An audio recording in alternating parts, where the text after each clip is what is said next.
Coisa importante sobre o Debian. O Debian é muito chato.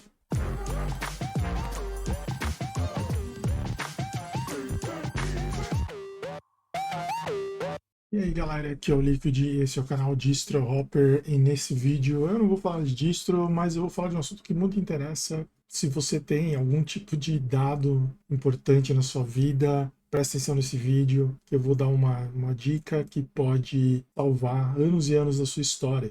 Mas antes de começar o vídeo, já deixa seu comentário aí, brasileiro que é brasileiro, comenta antes de assistir o vídeo, deixa o seu like para colaborar com a gente aí na guerra dos algoritmos. E se você caiu de paraquedas aqui, obviamente, considere se inscrever no canal. Se for uma bosta, você se desinscreve, cara. É simples assim, é assim que tem que funcionar. Então nesse vídeo eu não vou falar disso, mas eu vou falar desse percalço que eu passei na última semana, né? Muita gente deve estar pensando, pô, cara, você é o cara mais azarado do mundo. Talvez eu seja. Eu lembro, inclusive, que eu tinha um contato com uma pessoa que era muito supersticiosa. Essa pessoa ela se afastou de mim porque ela tinha medo de pegar o meu azar. Você aí que tá assistindo meu vídeo, né? Fica esperto aí.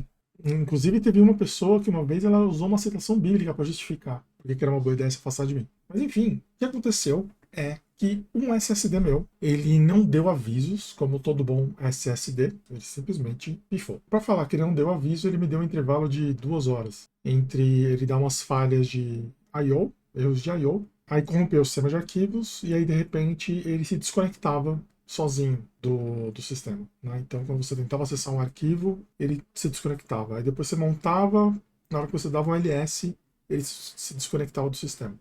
Nesse meio tempo, eu consegui colher algumas informações dele, né? Esse SSD foi um dos primeiros SSDs que eu comprei na minha vida, para falar a verdade para vocês. Eu comprei ele em 2017, junto com aquele Ryzen 1600X, né? Eu comprei no mesmo lote. Então, esse SSD, durante muitos anos, ele tinha o Windows, que eu usava para desenvolvimento de jogos, né? Que essa máquina Ryzen, eu montei ela para desenvolver jogos. Então, ela era uma máquina com Windows, né? Para trabalho, eu usava o Mac. E aí eu tinha o terminalzinho, tinha as coisas lá que eu usava para trabalhar, outras coisas. Se bem que nessa época eu estava em transição de carreira, digamos assim. Então eu tinha o Ryzen como máquina Windows para desenvolver jogos, com placa de vídeo e tal. E eu tinha o iMac para as coisas de nerdices e tal. Nessa época eu não estava muito ligado com Linux, pra ser bem sincero com vocês. Eu até usava o Fedora lá, mas eu não estava muito conectado com essa parte de sysadmin e tal. Eu estava mais para desenvolvedor nessa época. E esse SSD, quando você consulta lá no Smart, ele te dá um tempo de vida ligado, digamos assim. Que é o quê? Ele conta um tempo que a máquina, que o aparelhinho ficou ligado lá, quantos boots ele foi submetido, esse tipo de coisa. E aí eu vi que ele estava com quase 4 anos, cara. Era 3 anos e 11 meses, assim. Ele tinha de tempo ligado, né? O que é maior do que a própria garantia que o fabricante dava em cima desse SSD. Tá? É um Kingston, gente, aquele mais baratinho que tem. Beleza? Era um de 240, do mais baratinho. E ele pifou. Só que eu percebi que, primeiro, né, ele já tinha um bom tempo rodado ali, que não é um problema, não deveria ser. Mas se você usa esse componente como parte do seu trabalho do dia a dia, quer dizer, é sua ferramenta de trabalho, você tem que prestar atenção nisso, né? Se você vai montar uma máquina, por exemplo, você vai tentar pegar componentes que tenham a maior garantia possível. Por quê? Se o fabricante dá garantia, existe uma boa chance do produto ter uma qualidade boa. Se o produto tem uma qualidade boa, você pode confiar que você não vai ficar na mão. E se você ficar na mão, paciência, né? Puta do azar. Mas eu acredito em mim, o fabricante está bem preocupado com isso. Inclusive, eu até comprei umas fontes aí, não sei se vai dar para ver. É uma fonte da XPG, que ela tem 7 ou 8 anos de garantia, uma coisa assim. Então isso é bem comum. Quando o cara se garante, ele dá uma garantia longa pro produto dele. No caso desse SSD, ele deu só 3 anos, né? Tem SSDs no mercado aí que dão 5 anos e tal.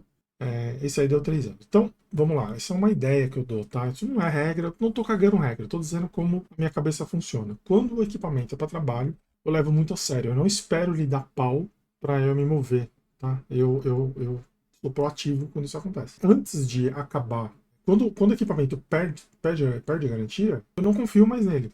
Porque, na minha visão, ele pode dar pau. A chance dele dar problema é maior, dado que o próprio fabricante estipulou um tempo de garantia ali. Então, eu imagino que depois que esse período expira, não é mais de confiança. E aí eu acabo aposentando o componente ou o computador. Isso aconteceu com o Ryzen, por exemplo. O Ryzen, tempo de vida 5 anos, depois de 5 anos eu aposentei ele e peguei o Ryzen 9. Eu espero Mas eu duvido que eu vá conseguir ter essa máquina funcionando por 5 anos. Mas enfim. Então, o que aconteceu? Ele deu pau, o equipamento deu pau. E só que eu não estava realmente. Por ele ter passado o tempo de garantia dele, não tinha nada importante ali. O meu barra home, por exemplo, nunca vai ficar num componente que a garantia expirou, ou que não é confiável, ou que passou muito tempo. Ah, deu 5 anos, cara, eu já tô tirando meu barra home daquele device, tá ligado?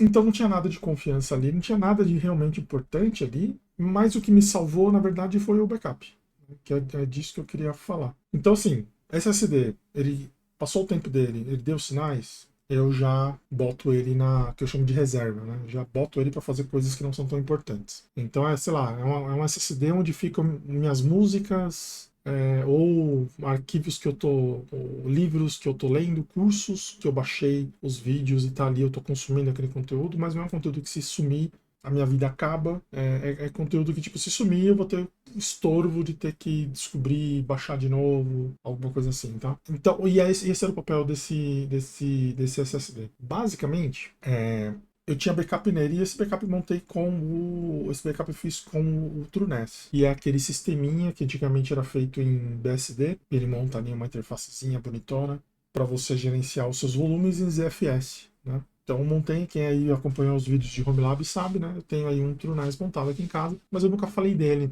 né? Eu nunca entrei nele, mostrei algumas coisas. Eu queria mostrar hoje o porquê. Se você tem um SSD mais antiguinho ou um HD mais antigo, vale a pena você ter uma cópia dos dados que estão lá. Ou se você tem um notebook que pode ser roubado a qualquer momento. Tem um notebook que eu uso para trabalhar e boto na mochila. Cara, você pode ser roubado a qualquer momento aqui em São Paulo. Então, cara, se tiver uma forma de você fazer um sync todo dia, é melhor, né? Tudo isso levando em conta que você não tem uma conta na nuvem, né?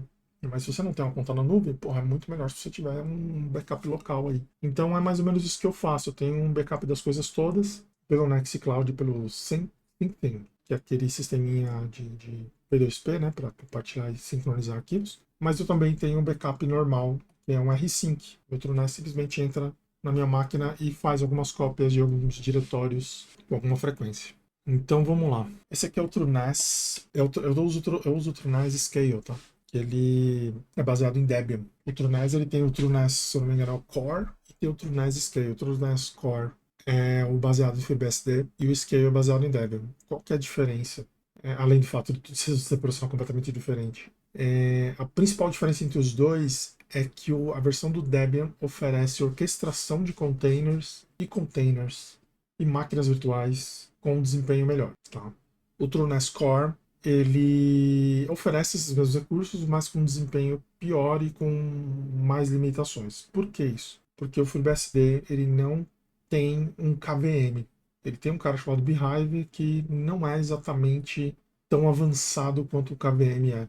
O KVM no Linux ele é revolucionariamente rápido e eficiente, e no FreeBSD isso não é tão verdade. O FreeBSD tem um outro cara chamado Jails que você consegue usar também. Então fazia todo o sentido do mundo para o pessoal do TrueNAS usar um Linux para fazer essa parte de virtualização e container, orquestração e tal. Esse cara cria um Kubernetes rodando. Tá? Aliás, essa interface, se eu não me engano, ela está rodando dentro de um Kubernetes. Tá? É um Kubernetes que a gente não tem muito acesso, mas a gente consegue subir aplicativos. Então, por exemplo, aqui, ó, utilização que não tem máquina virtual. Aqui no Apps, por exemplo, isso aqui é um Kubernetes. Eu tenho um Plex rodando, um SyncThing que deu pau e o Mini I/O que eu uso para teste. Tá? Tudo isso aqui está dentro de um cluster Kubernetes. É o K3S, tá? Não é o Kubernetes K8S, não. É o K3S, que é mais levinho. Funciona com uma maravilha. Então aqui você tem mais aplicações que você pode baixar. Ó, tem o Pi-hole, tem o Nextcloud, tem o Minecraft Server.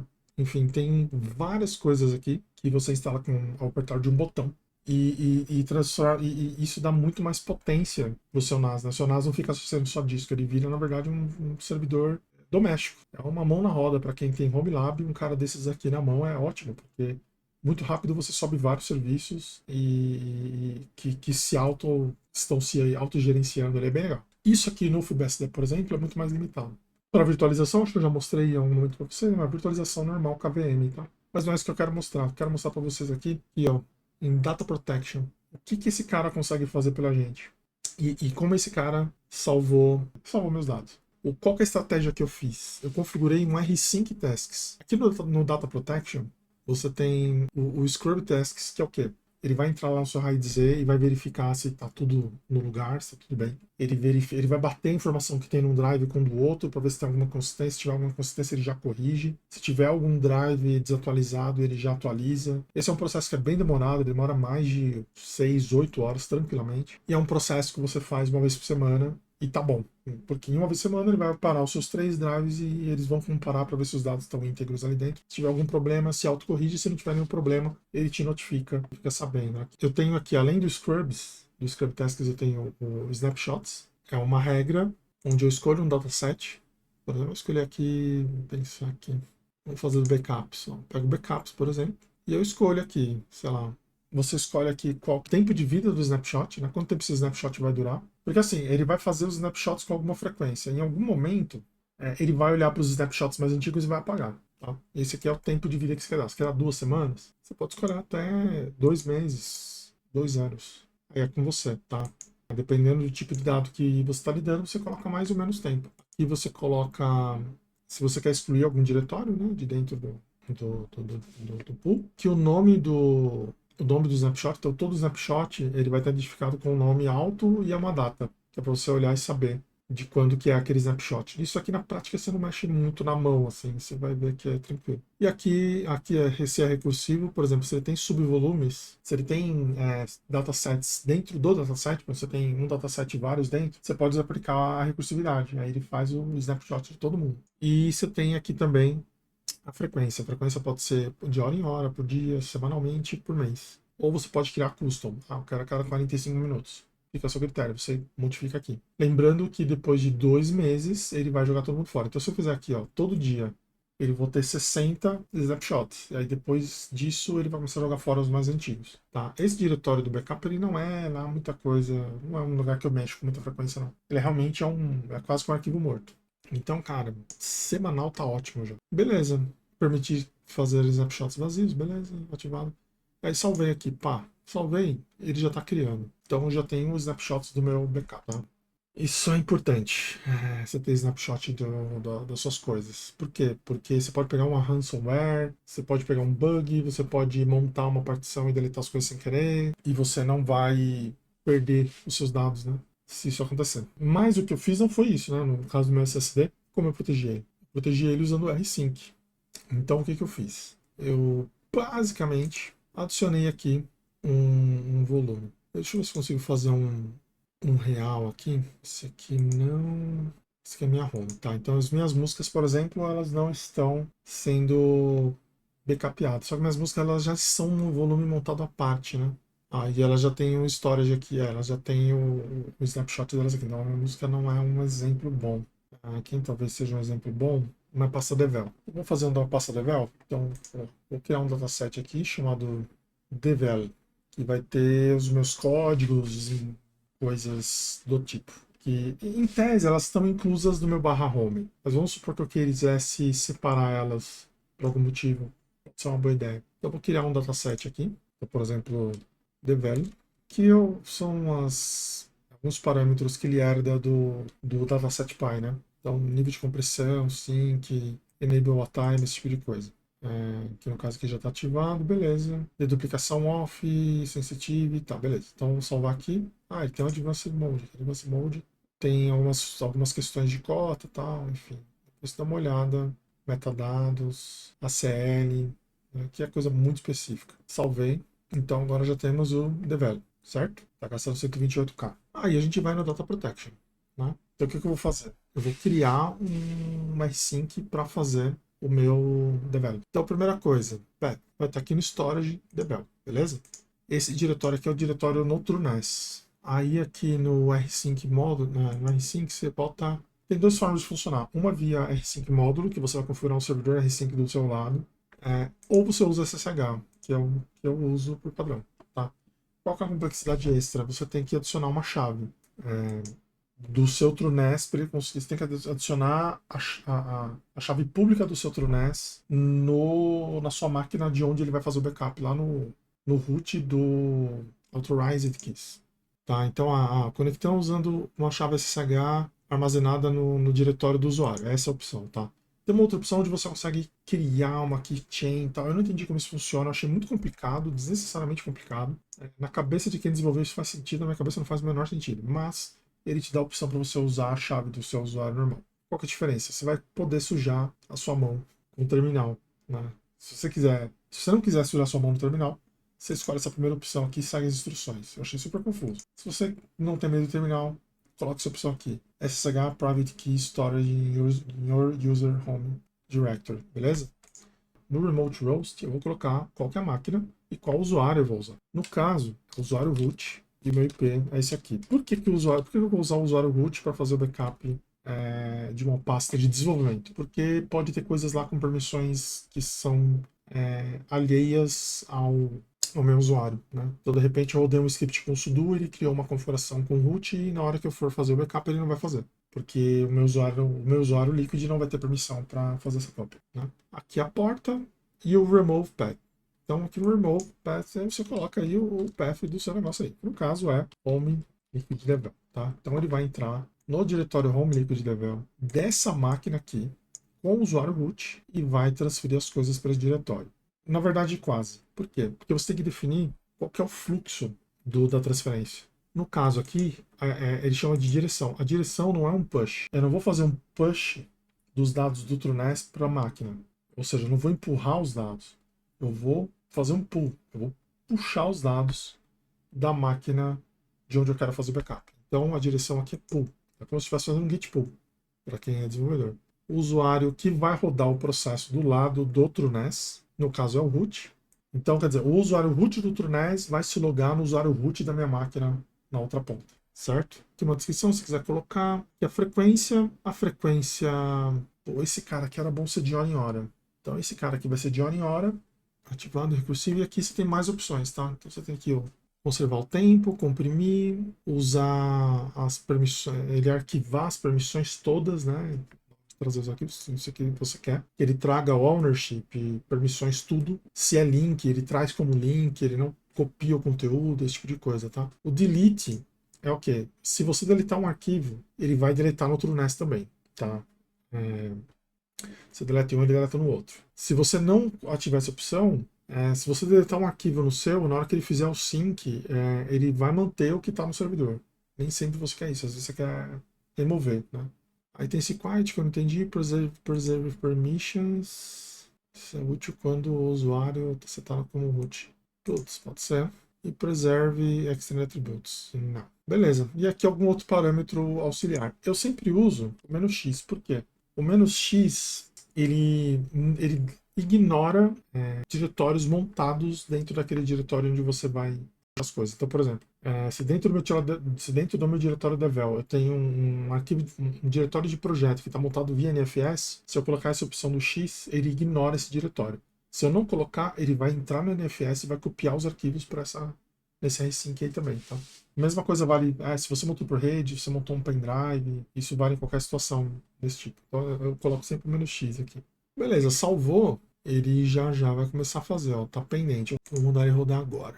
Ó, tá rodando, como é que eu sei que ele tá rodando? Aqui, ó, isso aqui é minha rede. Então ele tá mandando as coisas pro meu servidor. Então essa aqui é a cópia original, né? Que é uns 40 GB, então isso aí vai demorar, a gente não precisa ver até o final. Mas isso não é o suficiente, certo? Por quê? Porque o sync é um sync, ele vai espelhar os dados, né? Se acontecer alguma coisa de eu deletar um arquivo que não era para ter deletado, ou corromper, ou eu quero pegar um histórico anterior, quem vai fazer isso para mim é o Periodic Snapshots. Tá? Não é o R5. O R5 ele vai sincronizar, é uma cópia idêntica. De hora em hora ele vai garantir que eu tenho uma cópia idêntica do meu diretório de desenvolvimento pro diretório do meu TrueNAS, certo? Então se o meu SSD morrer por algum motivo, aquela última hora eu tenho garantido lá, os dados da última hora eu consigo manter. Mas se eu tiver deletado um arquivo ou quiser uma revisão anterior, eu não vou ter isso disponível. E aí você resolve isso com o Periodic Snapshot. Tá? Você vem aqui e adiciona. Não, eu quero do dataset devel, eu quero um snapshot de 2 meses. Aqui você pode colocar, por exemplo, se você tem uma estrutura de datasets com datasets dentro, você pode excluir datasets, listando eles aqui. Tá? Faz esse projeto, mas não faz daquele outro projeto, eu não quero que o snapshot replique. Tá? Isso é muito útil quando você aplica o recursivo. Que você aplicar o recursivo, mas você não quer, mas você quer uma exceção, eu mando o outro, deixa eu pensar aqui.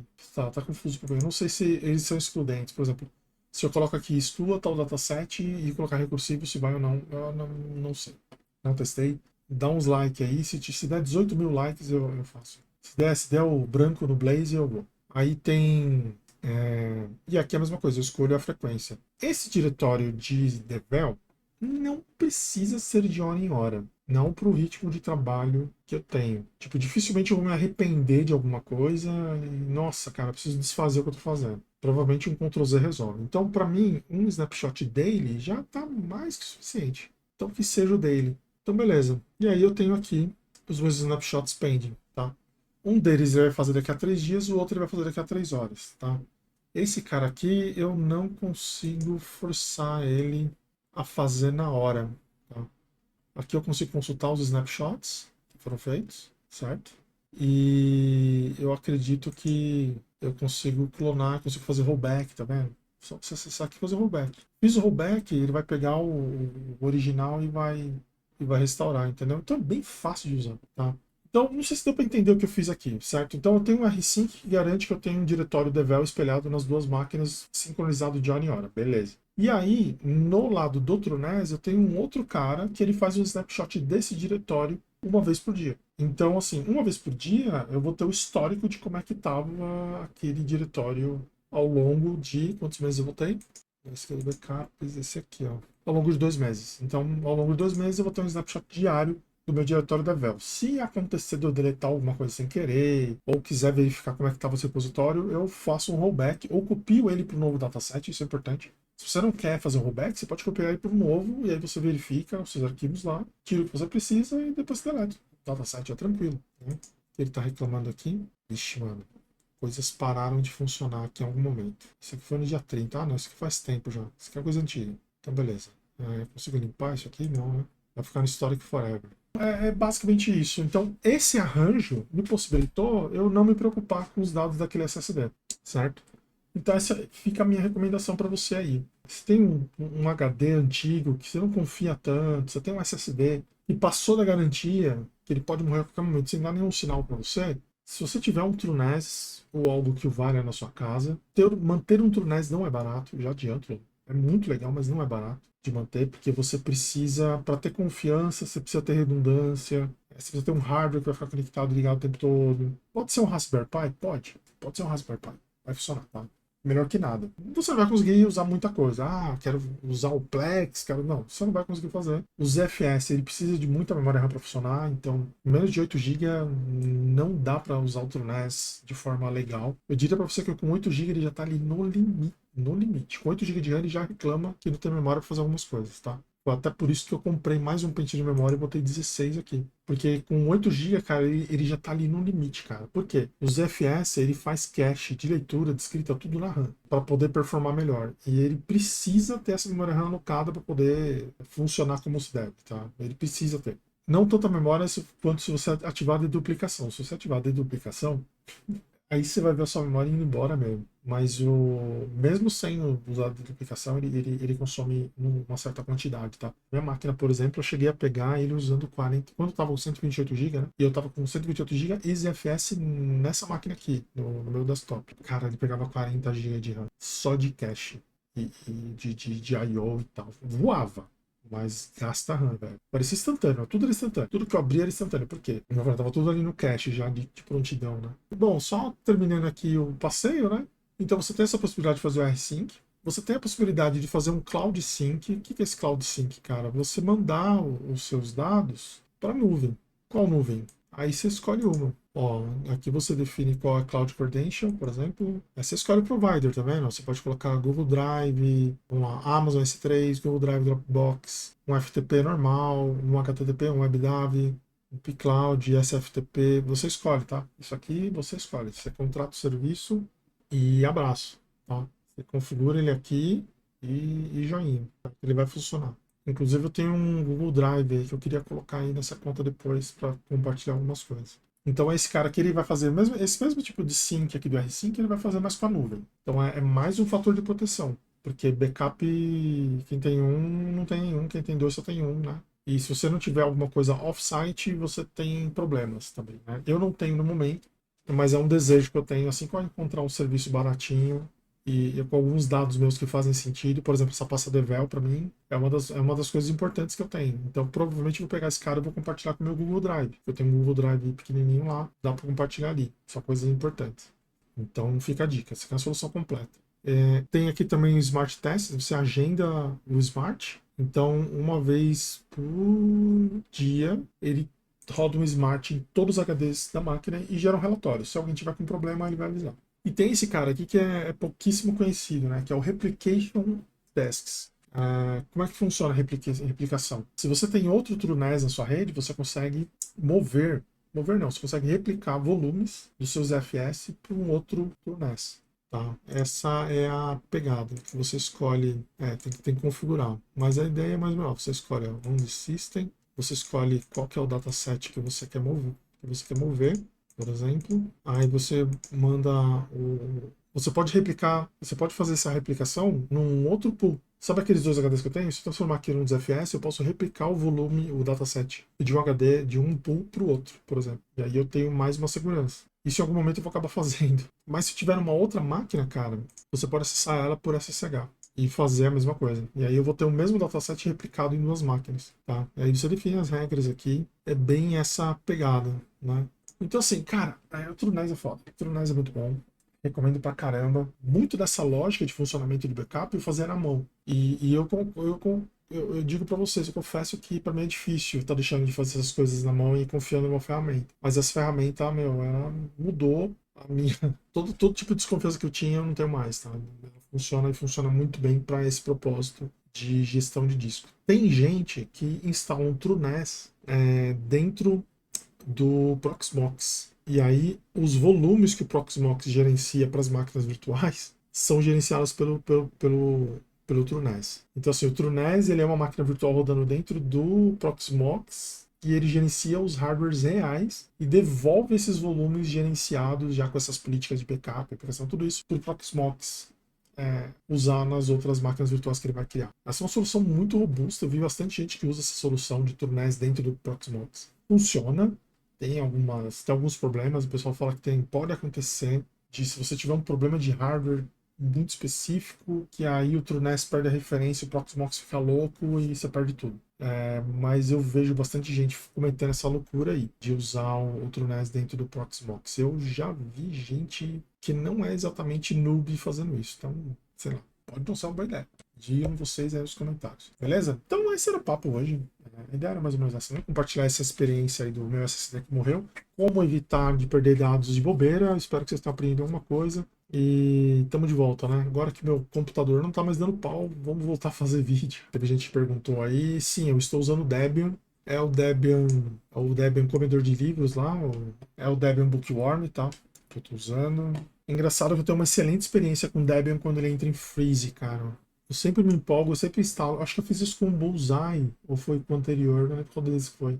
Não, acho que foi com o Buster. O Buster eu fiz exatamente a mesma coisa, cara. Na hora que o Buster entrou em freeze, eu botei na minha máquina, curti pra caramba. E aí depois que lançou o Stable, eu larguei ele, porque minha vida tava muito chata. Coisa importante sobre o Debian. O Debian é muito chato.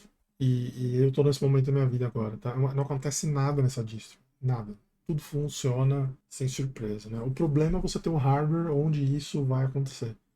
Isso não é trivial, né? Eu já contei uma história aqui. Minha primeira distro foi o Debian e foi uma frustração danada. Foi o Debian Potato. Foi uma frustração. Não funcionava o meu hardware, era tudo muito ruim, era tudo meio esquisito. E nunca tive uma boa experiência com Debian, principalmente na questão de hardware mesmo. E só que de uns 5, 6 anos pra cá isso tá mudando, né? Eu tô conseguindo usar mais o Debian que antigamente. Então, e dessa vez eu tô muito empolgado, porque meu hardware todo é compatível com o Debian muito bem. Inclusive, ele resolveu problemas que eu tinha com Bluetooth nesses fones que eu costumo usar, de condução óssea fake. Se bem que esse aqui não é tão fake, não. Eu não consegui fazer esse negócio funcionar em nenhuma distro que não fosse o Debian. Não me pergunte por quê. Mas o Debian funciona. Nas outras distros, Fedora, mesmo distro mais nova, Gentoo, nada funciona. Só funciona essa droga no Debian. Tô felizão aqui.